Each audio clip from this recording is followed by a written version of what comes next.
प्यारे बच्चों, आज हम कक्षा 7वीं विषय हिंदी व्याकरण पुस्तक गुलमोहर हिंदी व्याकरण का पाठ 13 काल तथा पक्ष और वाच्य का व्याख्यान 2 पढ़ेंगे, जिसमें आज हम इस पाठ का सार और अभ्यास कार्य करेंगे। तो चलिए शुरू करते हैं अपना पाठ 13 व्याख्यान 2।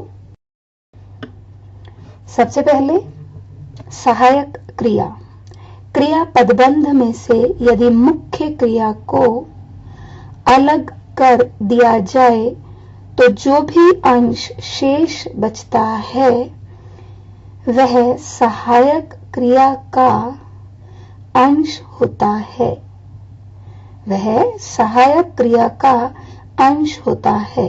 तो चलिए एक उदाहरण से इसे समझते हैं। जैसे लिख रही है, लिखती है, लिखेगी, लिख चुकी है में से मुख्य क्रिया लिख को अलग करने के बाद क्रमशः रही है, ती है, एगी, चुकी है अंश बचते हैं, जो सहायक क्रिया के अंश हैं।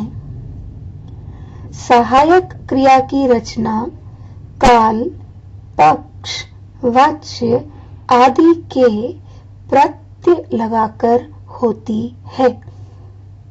तो हमने इसमें पढ़ा किसके बारे में? सहायक क्रिया के बारे में। सबसे पहले हमने पढ़ा कि जैसे मुख्य क्रिया लिख है और इसके साथ रही है, ती है, एगी, चुकी है, ये जो क्रियाएं जुड़ी हैं ये सारी क्या हैं? सहायक क्रिया के अंश हैं ये। अब सहायक क्रिया की रचना कैसे होती है? सहायक क्रिया की रचना काल, पक्ष और वाच्य आदि के प्रत्यय लगाकर होती है। तो चलिए सबसे पहले हम पढ़ेंगे काल के बारे में। काल। काल तथा समय एक नहीं होते। क्यों एक नहीं होते? क्योंकि समय का संबंध भौतिक जगत से होता है तथा काल का संबंध किससे होता है? भाषा से। समय का व्याकरणिक रूप, समय का व्याकरणिक रूप क्या कहलाता है? काल। काल के कितने भेद हैं? तो काल के 3 भेद हैं। नंबर 1 वर्तमान काल, नंबर 2 भूतकाल और नंबर 3 भविष्यत काल।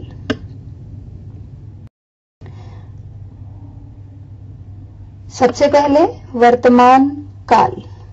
जिस समय कोई क्रिया घटित होती है वह समय व्याकरण में वर्तमान काल कहा जाता है। जिस समय कोई क्रिया घटित हुई वह समय जो है व्याकरण में क्या कहलाता है? वर्तमान काल। यह क्रिया बार बार हो सकती है या लगातार। हिंदी में वर्तमान काल की सूचना देने वाले चिन्ह हैं। कौन कौन से हैं? है, हूं, हो, हैं। तो कौन कौन से चिन्ह किए हमने? है, हूं, हो, हैं। उदाहरण। सबसे पहला उदाहरण है बच्चे नाश्ता कर रहे हैं। दूसरा उदाहरण वह रोज शाम को घूमने जाता है। तीसरा उदाहरण तुम कहाँ रहते हो? तुम कहाँ रहते हो? चौथा उदाहरण है मैं कल कोलकाता जा रहा हूं। तो ये हमने पढ़ा है किसके उदाहरण? वर्तमान काल के। तो अब हम आगे बढ़ते हैं और पढ़ते हैं भूतकाल के विषय में। तो दूसरा है भूतकाल। बीते हुए समय में किसी कार्य के होने का पता जिन क्रिया रूपों से लगता है वे भूतकाल की सूचना देने वाले चिन्ह कहलाते हैं तथा वह क्रिया भूतकाल में कही जाती है। किस काल में कही जाती है? भूतकाल में। भूतकाल सूचक चिन्ह हैं। कौन कौन से हैं? था, थे, थी, थी या आ, ए, ई आदि। उदाहरण, पहला उदाहरण है वे कल घर पहुंच गए थे। दूसरा उदाहरण, वह गाना गा रही थी। तीसरा उदाहरण, आप कब आए? तीसरा उदाहरण क्या है हमारे पास? आप कब आए? अब बढ़ते हैं हम आगे भविष्यत काल की ओर। तीसरा है भविष्यत काल। भविष्य में होने वाले क्रिया व्यापार की सूचना देने वाले काल को भविष्यत काल कहते हैं। भविष्यत काल सूचक चिन्ह हैं। कौन कौन से हैं? गा, गे, गी, गी। उदाहरण, पहला उदाहरण है मैं तुम्हें लेकर ही जाऊंगा। दूसरा उदाहरण है वह तुम्हें रुपए नहीं देगा। तीसरा उदाहरण, क्या आप मेरे साथ चलेंगे? अब हम पढ़ेंगे बेटा पक्ष के बारे में। तो अब तक हमने पढ़ा किसके बारे में? काल के बारे में। ठीक है, अब है पक्ष। सहायक क्रिया के वे अंश यानी प्रत्यय जो यह सूचना देते हैं कि क्रिया कैसे घटित हुई, यानी कि क्रिया की पूर्णता, अपूर्णता और निरंतरता। ठीक है, तो वो क्या कहलाते हैं? पक्ष सूचक अंश कहलाते हैं। हिंदी पक्ष से हमें क्रिया की पूर्णता, अपूर्णता या निरंतरता आदि की सूचना मिलती है। अब हिंदी भाषा में प्रमुख पक्ष 3 हैं। पहला पक्ष है आवृत्ति मूलक पक्ष या नित्य पक्ष।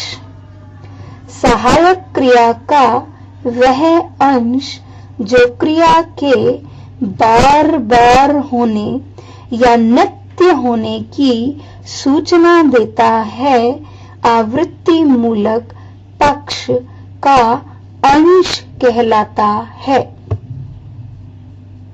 जब क्रिया बार बार हो, नित्य हो, यानी कि वो क्या है? आवृत्ति मूलक या नित्य पक्ष।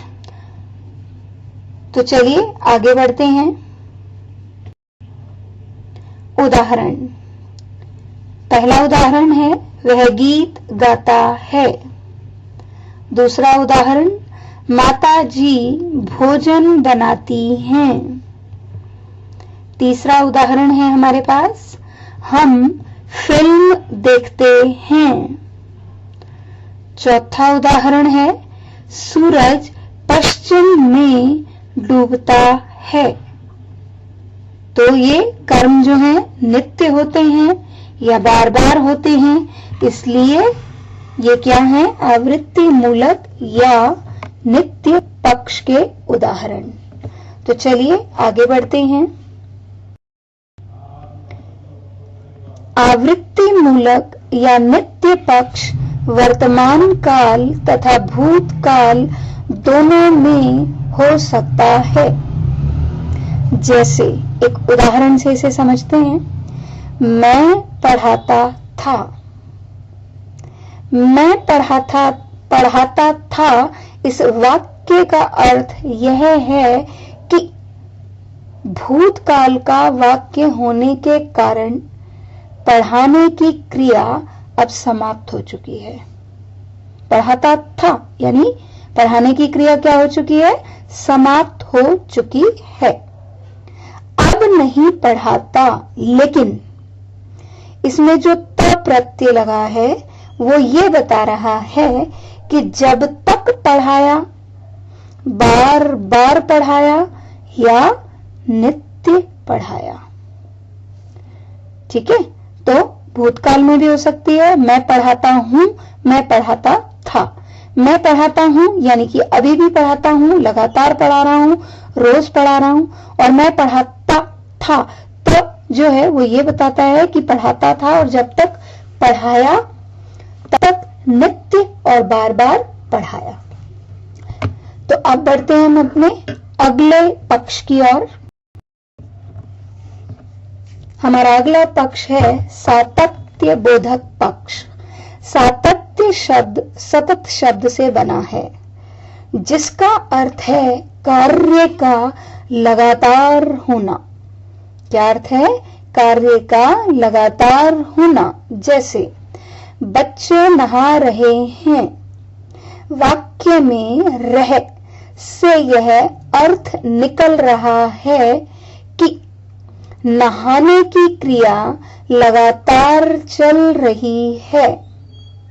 यह पक्ष भी वर्तमान काल तथा भूतकाल दोनों में हो सकता है।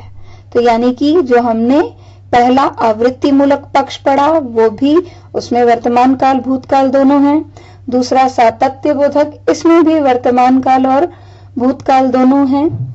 तो आगे बढ़ते हैं हम। जैसे अब उसके कुछ सातत्य बोधक के उदाहरण लेते हैं। उदाहरण है घोड़ा दौड़ रहा है, ये वर्तमान काल का उदाहरण है और इसका ही भूतकाल होगा घोड़ा दौड़ रहा था। दूसरा उदाहरण है हमारे पास वे ताली बजा रहे हैं, इसका भूतकाल होगा वे ताली बजा रहे थे। तीसरा उदाहरण है हमारे पास हम लोग चाय पी रहे हैं और भूतकाल में होगा हम लोग चाय पी रहे थे। अब हम बढ़ेंगे अपने अगले यानी पूर्ण पक्ष की ओर। तीसरा पक्ष है बेटा पूर्ण पक्ष। पूर्ण का अर्थ है जहां कार्य पूरा हो जाता है वहां पूर्ण पक्ष होता है। और अब इसके बारे में भी वही बात कि यह पक्ष वर्तमान तथा भूतकाल दोनों में हो सकता है। अब कुछ उदाहरण लेते हैं इसके हम। हमारा पहला उदाहरण है हम बाजार हो आए हैं। हम बाजार हो आए थे। आए हैं वर्तमान काल, थे भूतकाल। प्रेमचंद ने बहुत से उपन्यास लिखे हैं, वर्तमान काल। प्रेमचंद ने बहुत से उपन्यास लिखे थे, भूतकाल। तो ये हमने किसके, भूतकाल और वर्तमान काल दोनों के उदाहरण पढ़े। तो अब तक हमने पढ़ा काल और पक्ष। काल 3 प्रकार के होते हैं, वर्तमान काल, भूतकाल और भविष्यत काल। पक्ष के बारे में भी हमने पढ़ा, 3 होते हैं। कौन कौन से? पहला आवृत्ति मूलक या नित्य पक्ष, दूसरा सातत्य बोधक यानी सतत चल रहा है जो वो पक्ष, और तीसरा पूर्ण पक्ष यानी कि जहां कार्य पूरा हो जाता है वो पक्ष क्या कहलाता है? पूर्ण पक्ष। तो अब हम बढ़ते हैं अपने अगले वाच्य की ओर। अब है वाच्य। वाच्य का अर्थ है वाणी या कथन, कही गई बात। वाच्य के अंतर्गत किसी कथन या बात को, कोई भी कथन है या कोई बात है, थोड़े से अर्थ के अंतर के साथ, अर्थ में थोड़ा सा अंतर आ जाता है, दूसरे कथन के रूप में व्यक्त किया जाता है। यानी कि एक ही बात को हम 2 तरह से क्या कर सकते हैं? व्यक्त कर सकते हैं। जैसे हमने इंग्लिश में पढ़े हैं वॉइस, वाच्य है वॉइस, और जिस प्रकार वहां हमने अंग्रेजी भाषा में पढ़ा active voice and passive voice, उसी तरह यहां भी है कर्तृवाच्य और अकर्तृवाच्य। ठीक है, तो चलिए आगे बढ़ते हैं और उनके बारे में जानते हैं, लेकिन पहले कुछ उदाहरण पढ़ेंगे हम। जैसे बच्चा किताब पढ़ता है। अब इसको अगर हम दूसरे तरीके से कहें तो बच्चे के द्वारा किताब पढ़ी जाती है, या बच्चे से किताब पढ़ी जाती है। से के द्वारा कोई भी हम लगा सकते हैं, और हम इसको ये भी कह सकते हैं किताब बच्चे के द्वारा पढ़ी जाती है। मजदूर पेड़ काट रहे हैं। इस वाक्य में कर्ता के कार्य को क्या दी गई है? प्रधानता। मजदूर यहां पर क्या कर रहा है? पेड़ काट रहा है। लेकिन दूसरे वाक्य में मजदूरों के द्वारा पेड़ काटा जा रहा है। अब यहां कर्ता के कार्य को निरस्त किया गया है, निरस्त करना। और तीसरा वाक्य पेड़ काटा जा रहा है। ठीक है, इसमें क्या है? इसमें तो कर्ता ही नहीं है, कर्ता के कार्य को अधिकतम सीमा तक क्या कर दिया गया है? निरस्त कर दिया गया है, अमान्य कर दिया गया है, माना ही नहीं गया। ठीक है, तो इस तरह से हम अपने वाक्य को थोड़े से अर्थ के अंतर के साथ बदल सकते हैं। जैसे हमने अभी आपको दो उदाहरण दिए, बच्चा किताब पढ़ता है, बच्चे के द्वारा किताब पढ़ी जाती है, या बच्चे से किताब पढ़ी जाती है, या किताब बच्चे के द्वारा पढ़ी जाती है। फिर आगे हमने एक उदाहरण लिया, उसमें हमने बताया कि मजदूर पेड़ काट रहे हैं। यहाँ पर कर्ता के कार्य को प्रधानता दी गई है। मजदूरों के द्वारा पेड़ काटा जा रहा है, यहाँ कर्ता के कार्य को निरस्त किया। तीसरे वाक्य में पेड़ काटा जा रहा है, यहाँ तो कर्ता ही नहीं है, कर्ता के कार्य को अधिकतम सीमा तक निरस्त कर दिया गया, या निरस्त करना। तो चलिए आगे बढ़ते। वाच्य के दो भेद हैं। कौन कौन से? मैंने आपको बताया था, कर्तृवाच्य और अकर्तृवाच्य। पहला है कर्तृवाच्य, जिन वाक्यों में वक्ता द्वारा कर्ता के कार्य को प्रधानता या महत्व दिया जाता है, या तो प्रधानता दी जाती है और महत्व दिया जाता है, वे वाक्य कर्तृवाच्य के अंतर्गत आते हैं। अब हम कुछ उदाहरणों से समझ लेते हैं। जैसे बच्चे दौड़ रहे थे। कौन दौड़ रहा था? बच्चे। तो कर्ता के कार्य को क्या दी गई है यहाँ पर? प्रधानता। दूसरा है लड़के पाठ याद कर रहे थे। कौन पाठ याद कर रहा था? लड़के। वह घर ढा रहा था। चौथा है बच्चे पत्र लिख रहे थे। वह घर जा रहा था, बच्चे पत्र लिख रहे थे। तो यहां इन वाक्यों से हमने जाना कि इन वाक्यों में कर्ता के, वक्ता के द्वारा क्या किया गया है? कर्ता के कार्य को प्रधानता दी गई है, महत्व दिया गया है। तो चलिए आगे बढ़ते हैं। अब है दूसरा अकर्तृवाच्य। अब अकर्तृवाच्य के भी कितने भेद हैं? दो। लेकिन अकर्तृवाच्य के वाक्यों से तात्पर्य उन वाक्यों से है जो कर्तृवाच्य के नहीं है। पहले ये बात समझेंगे हम। अर्थात जिन वाक्यों में वक्ता के द्वारा कर्ता के कार्य को, वहां तो प्रधानता दी गई थी कर्तृवाच्य में, यहां निरस्त करने के लिए वाक्य की संरचना में निम्नलिखित परिवर्तन किए जाते हैं। यहां कार्य क्या हो रहा है? निरस्त। तो पहला परिवर्तन क्या है? कर्ता के बाद के द्वारा या से पर सर्ग जोड़ दिया जाता है। दूसरा क्या किया जाता है? क्रिया के मध्य में कर्ता के बाद के द्वारा से पर सर्ग जोड़ता है और क्रिया के मध्य में जा प्रत्यय जोड़ दिया जाता है। तो अकर्तृवाच्य में क्या किया गया? कर्ता के कार्य को निरस्त कर दिया गया। और उसके लिए जब वाक्यों की संरचना हुई तो कौन कौन से परिवर्तन किए गए? पहला, कर्ता के बाद के द्वारा या से पर सर्ग जोड़ा गया, और दूसरा, क्रिया के मध्य में जा प्रत्यय जोड़ दिया जाता है। अकर्तृवाच्य के भेद। अकर्तृवाच्य के दो भेद हैं। नंबर 1 कर्मवाच्य और नंबर 2 भाववाच्य। तो पहला है हमारे पास कर्मवाच्य। अकर्तृवाच्य के वे वाक्य जिनमें सकर्मक क्रिया होती है वे क्या कहलाते हैं? कर्मवाच्य के वाक्य कहलाते हैं।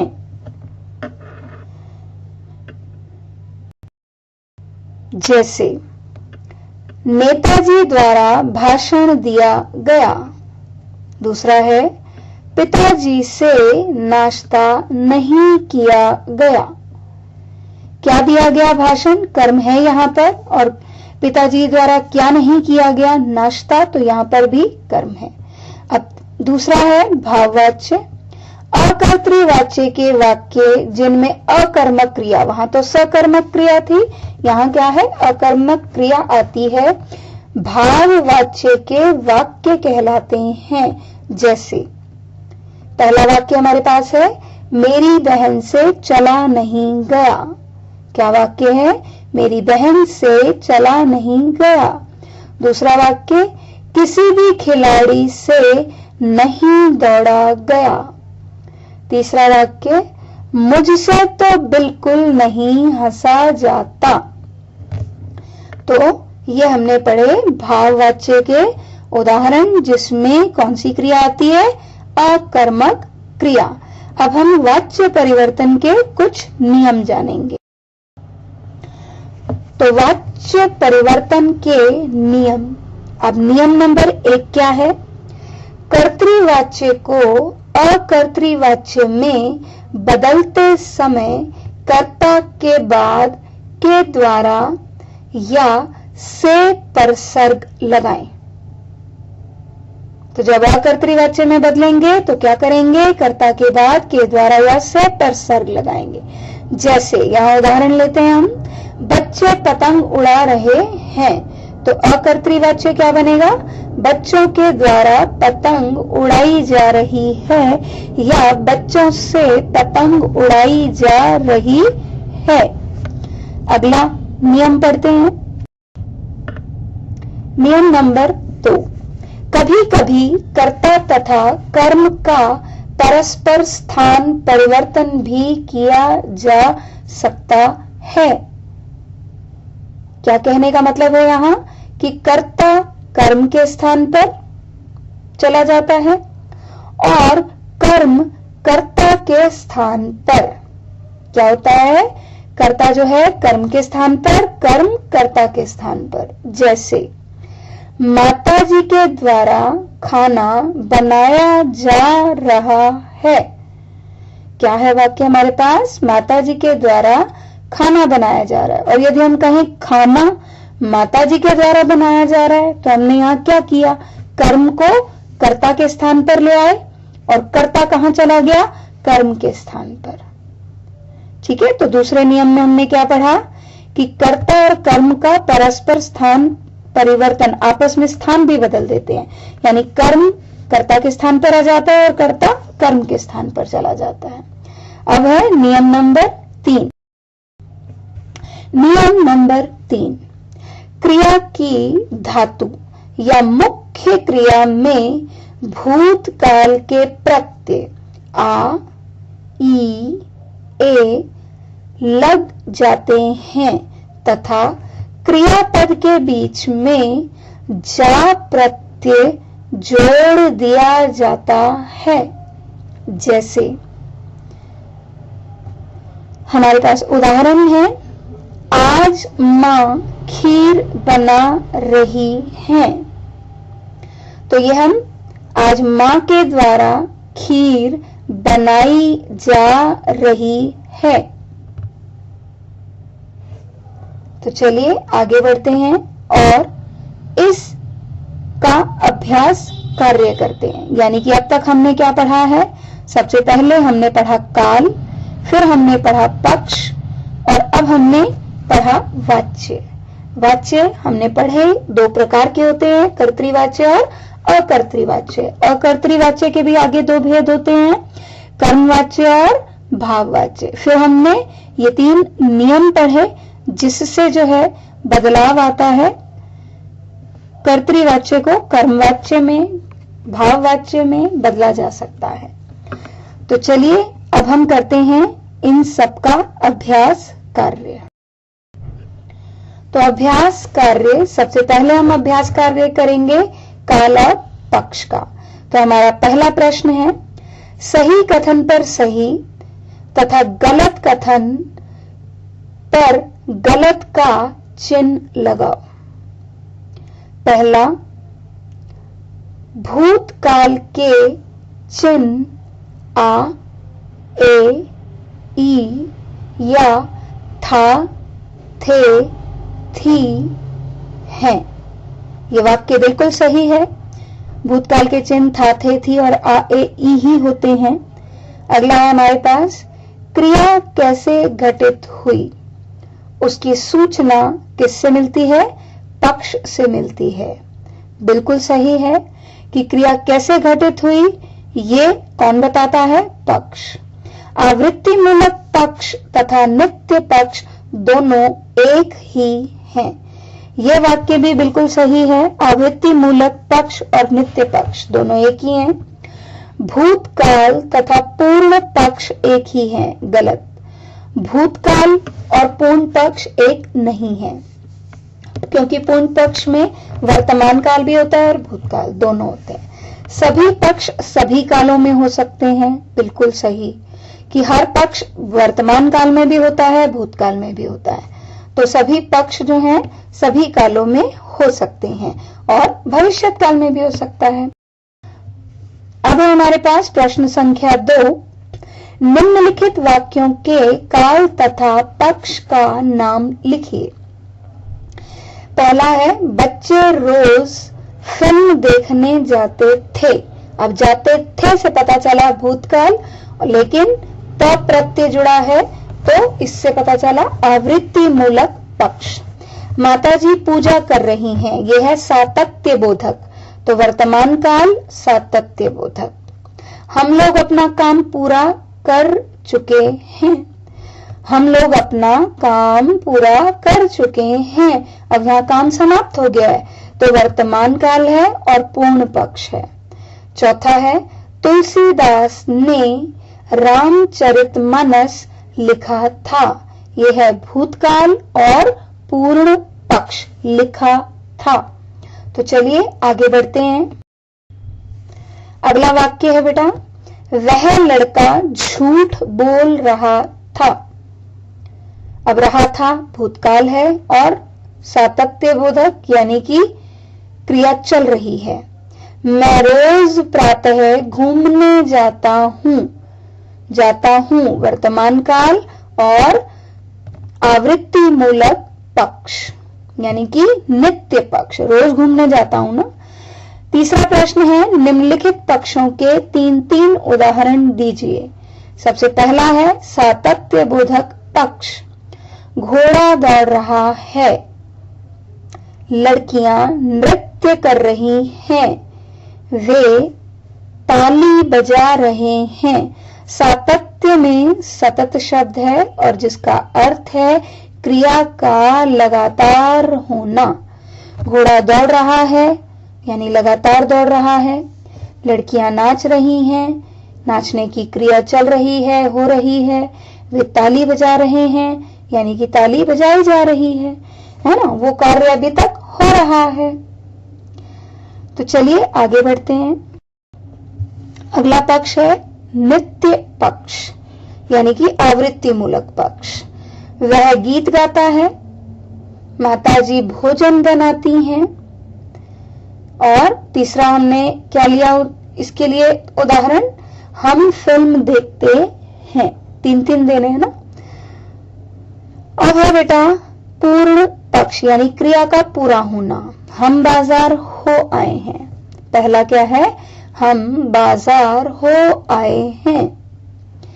दूसरा है मैंने काम कर लिया है। तीसरा वाक्य प्रेमचंद ने बहुत से उपन्यास लिखे हैं।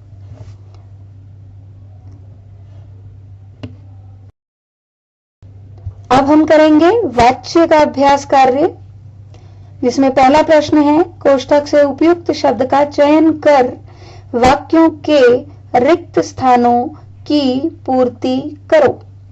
पहला वाक्य हमारा, वाच्य में एक ही बात को खालिस्तान के थोड़े से अंतर के साथ दो तरह से कहा जाता है। तो हमारे पास कोष्ठक में जो शब्द हैं वो हैं शब्द, अर्थ और कथन, और हमने यहाँ पर खालिस्तान में क्या लिया है? अर्थ, क्योंकि हमने पढ़ा कि वाच्य में एक ही बात थोड़े से अर्थ के अंतर के साथ कही जा सकती है दो तरह से। हर भाषा में दो वाच्य मिलते हैं, कर्तृवाच्य और खालिस्तान। हमारे पास कोष्ठक में क्या है? कर्तृवाच्य, कर्मवाच्य या अकर्तृवाच्य। तो हमने क्या लिया? अकर्तृवाच्य, जिससे हमारा वाक्य क्या बना कि हर भाषा में दो वाच्य मिलते हैं, कर्तृवाच्य तथा अकर्तृवाच्य। तो चलिए अगला करते हैं। जिस वाच्य में कर्ता के कार्य को निरस्त किया जाता है उसे खालिस्तान कहते हैं। अब वो तो कहाँ होता है? अकर्तृवाच्य में। तो कोष्ठक में हमें दोनों दिए, कर्तृवाच्य, अकर्तृवाच्य, और हमारा उत्तर है अकर्तृवाच्य। भाववाच्य के वाक्य में कौन सी क्रिया होती है? देखो, कर्मवाच्य में सकर्मक और भाववाच्य में अकर्मक। तो यहाँ हमें कोष्ठक में भी सकर्मक, अकर्मक और सहायक दिया है, तो हमने उत्तर में क्या लिखा? अकर्मक। अकर्तृवाच्य में कर्ता के बाद से या के द्वारा, ये सारे क्या हैं? परसर्ग लगते हैं। तो हमें कोष्ठक में क्या दिया है? प्रत्यय, उपसर्ग या परसर्ग। तो ये से या के द्वारा, ये दोनों क्या हैं? परसर्ग हैं। तो चलिए आगे बढ़ते हैं। हमारा अगला प्रश्न है निम्नलिखित वाक्यों को अकर्तृवाच्य में बदलिए। पहला वाक्य हमारा है कर्तृवाच्य का, ईश्वर तुम्हारी रक्षा करेगा।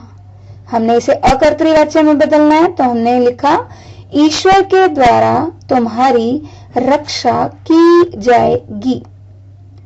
दूसरा वाक्य, मैं तुम्हें एक कहानी सुनाऊंगा। तो मेरे द्वारा तुम्हें एक कहानी सुनाई जाएगी। तीसरा वाक्य, बीमार व्यक्ति चल नहीं सकता। तो इसको हमने अकर्तृवाच्य में बदला, बीमार व्यक्ति से चला नहीं जाता। हमारा चौथा वाक्य है नौकर सब्जी लाया। तो नौकर द्वारा सब्जी लाई गई। नौकर द्वारा सब्जी लाई गई। वह दिन में कई बार चाय पीता है। ये कर्तृवाच्य, तो अकर्तृवाच्य उसके द्वारा दिन में कई बार चाय पी जाती है। हमारा अगला वाक्य है आप क्यों हंस रहे हैं। अकर्तृवाच्य, आपसे क्यों हंसा जा रहा है। अगला वाक्य है बच्चा नहीं सो रहा है। अकर्तृवाच्य, बच्चे से नहीं सोया जा रहा है। अगला वाक्य हमारे पास मैं इस बार परीक्षा जरूर दूंगा। तो मेरे द्वारा इस बार परीक्षा जरूर दी जाएगी। तो ये हमने कर्तृवाच्य के वाक्यों को अकर्तृवाच्य में बदला। अब बढ़ते हैं हम अपने अगले प्रश्न की ओर। तो हमारा अगला प्रश्न है, निम्नलिखित कर्तृवाच्य के वाक्यों को भाववाच्य में बदलिए। मीरा इसी समय जाएगी, मीरा के द्वारा इसी समय जाया जाएगा। ठीक है, तो दूसरा वाक्य, आओ अब चलें, आओ अब चलें, तो इसको हम बदलेंगे किसमें, भाववाच्य में, तो आओ अब चला जाए। तीसरा वाक्य है हमारे पास, पक्षी आकाश में उड़ रहे हैं, तो भाववाच्य, पक्षियों द्वारा आकाश में उड़ा जा रहा है। अगला वाक्य है, मैं यहां नहीं रुक सकता, भाववाच्य, मुझसे यहां नहीं रुका जाता। पांचवा वाक्य हमारे पास, अध्यापक बहुत धीरे चलते हैं, तो भाववाच्य, अध्यापकों द्वारा बहुत धीरे चला जाता है। छठा वाक्य हमारे पास, चिड़िया हमेशा चहचहाती हैं, और भाववाच्य, चिड़िया द्वारा हमेशा चहचहाया जाता है। सातवां वाक्य, मेरी बहन चल नहीं सकती, मेरी बहन से चला नहीं जाता।